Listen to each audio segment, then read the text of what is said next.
Hello everyone! You're watching Pinoy Culture and Her Story.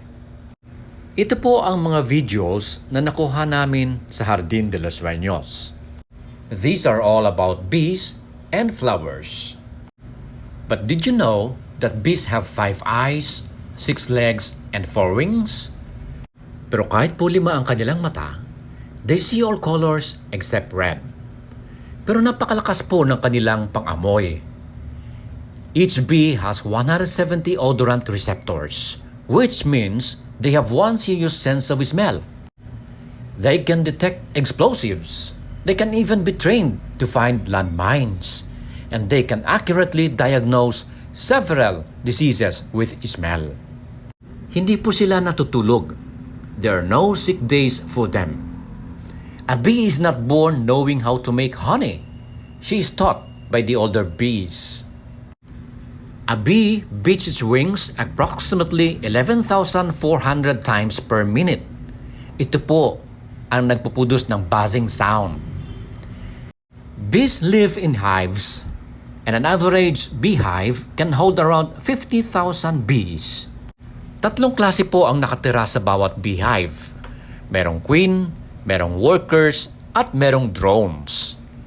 The queen is the mother of the hive. Aalis po siya from the hive for 1 to 2 days to mate.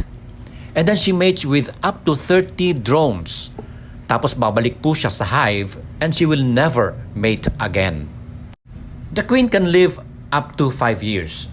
At very busy po siya during the summer months when she can lay up to 2,500 eggs a day.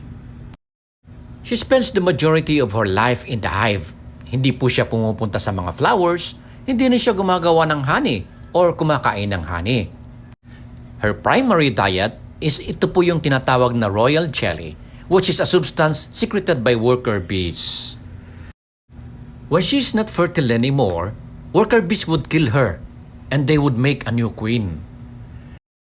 By feeding fertilized eggs with royal jelly, a handful of queens are made. Then the first to hatch finds the unborn queens and kills them so she can become the new reigning queen. Ang mga worker bees ay female. Ang mga drones naman ay male. Worker bees do the work, while a drone's sole purpose is to mate with the queen.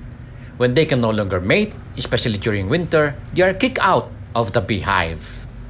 Worker bees outnumber the drones, at ang ratio nito ay 100 to 1. Ang mga worker bees ay ang mga umiikot from one flower to another and they collect nectar. Sa isang collection trip, a bee visits about 50 to 100 flowers. About 4 million flowers must be visited to make 1 kilogram of honey.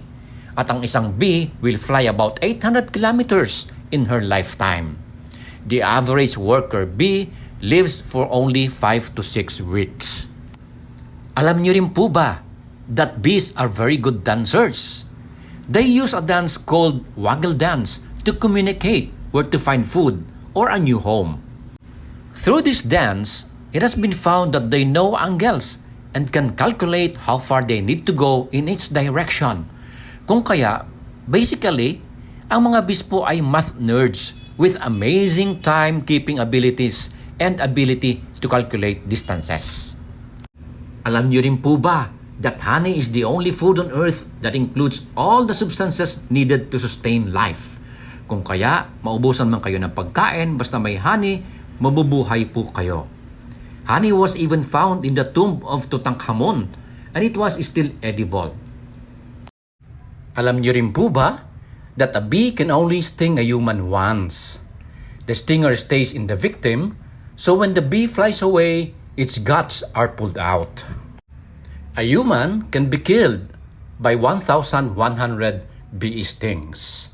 Pero kung isang sting lang naman po, you don't need to worry. Bee venom is a good antibiotic. In fact, studies have found out that it could even prevent HIV. Thank you for watching. This is Pinoy Culture and Her Story. Don't forget, like, share, and subscribe.